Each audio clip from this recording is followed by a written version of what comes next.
Hi, welcome back to part two of Jonathan Green's Moral Tribes and the chapter on moral machinery. So far we've established that we can identify a biological foundation for moral codes in a few different biological areas that we can also identify not just in humans, but in other organisms and in other primates in particular. So this is where the field of primatology becomes very relevant.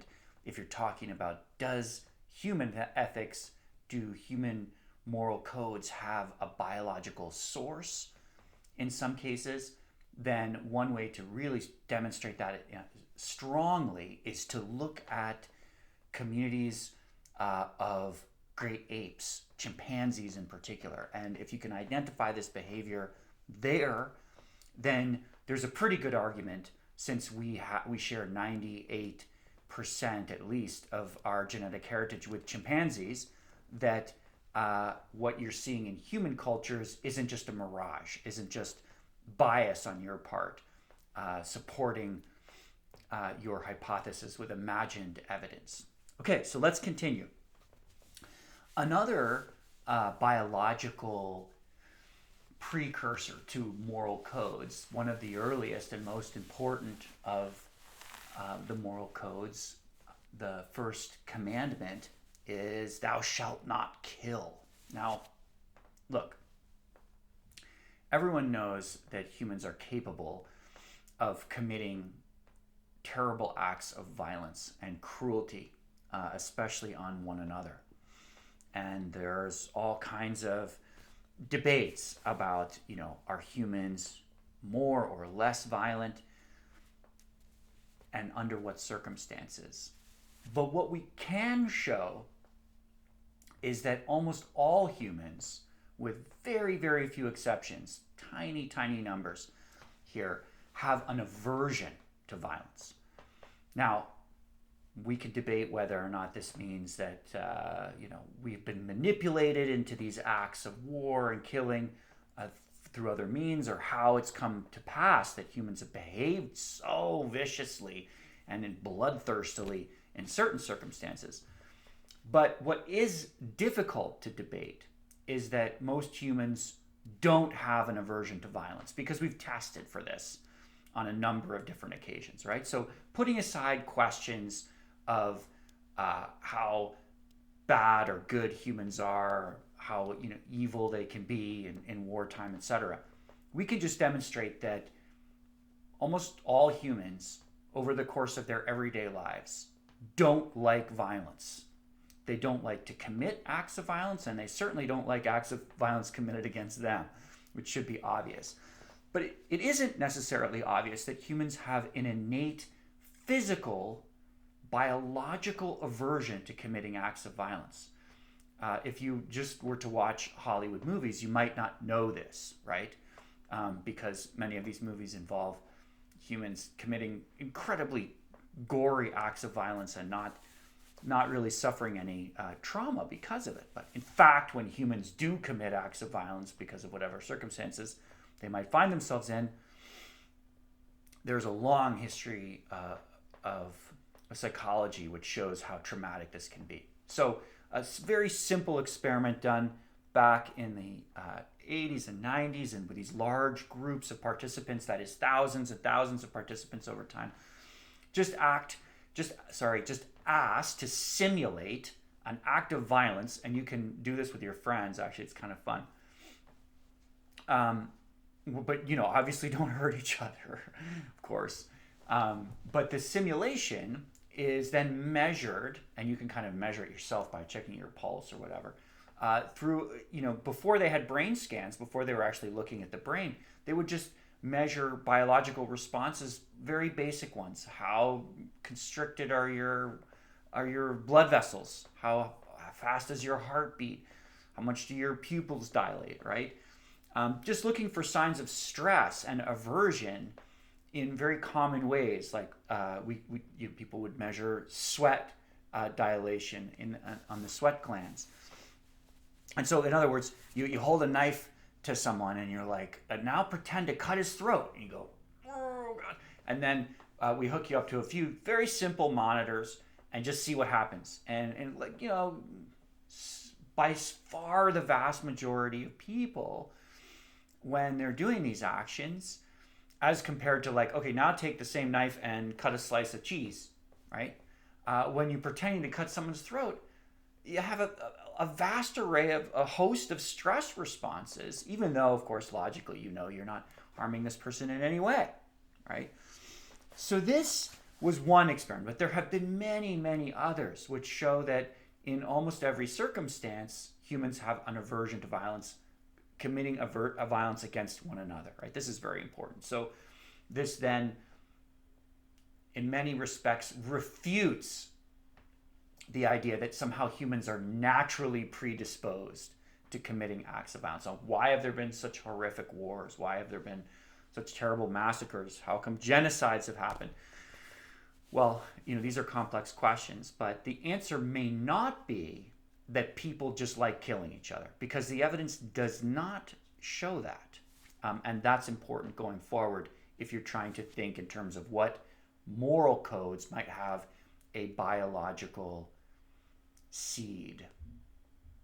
Another one is this concept of empathy, right? Now, empathy gets thrown around a lot as a term. It's pretty loose now, and it's become a kind of a popular term, but it does have a very specific meaning in behavioral psychology, which is a kind of a set of neural networks that respond very powerfully to the experiences of others, particularly the emotional experience of others.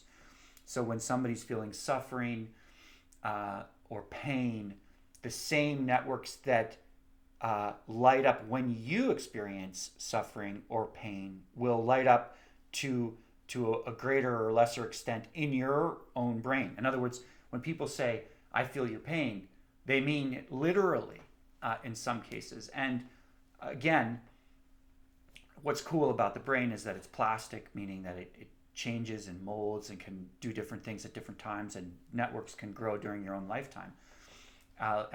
Greater empathy can be learned, right?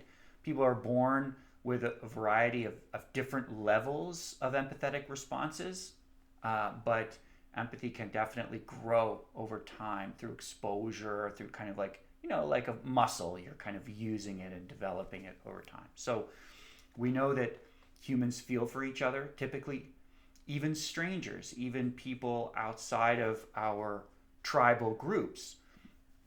We can definitely feel empathy for them. And there's a set of, and you may have already encountered this, but there's a set of different neurotransmitters, meaning essentially drugs inside your own brain that are released that help this empathy circuit to kind of grow and do its work, right? And it targets your pleasure centers, right? So empathy feels good. It feels good to empathize with other people. And we often accompany empathetic feelings with actions of our own, like giving someone a hug, right? And now you have the neurotransmitter oxytocin, the so-called cuddle hormone, playing a big role in creating greater social trust, greater social bonds, stronger moral codes in which we care for one another and look after each other. So what's important to take away here is that we have evolved the capacity, we probably didn't always have this, to care about individuals who are not related to us. And so we know that as human beings, our individual and even our kind of tribal payoffs are not the only ones that are important to us over time, right? So on some level, empathy indicates that the well-being of all humans potentially can matter to us, particularly, I think, if this is exercised more than not.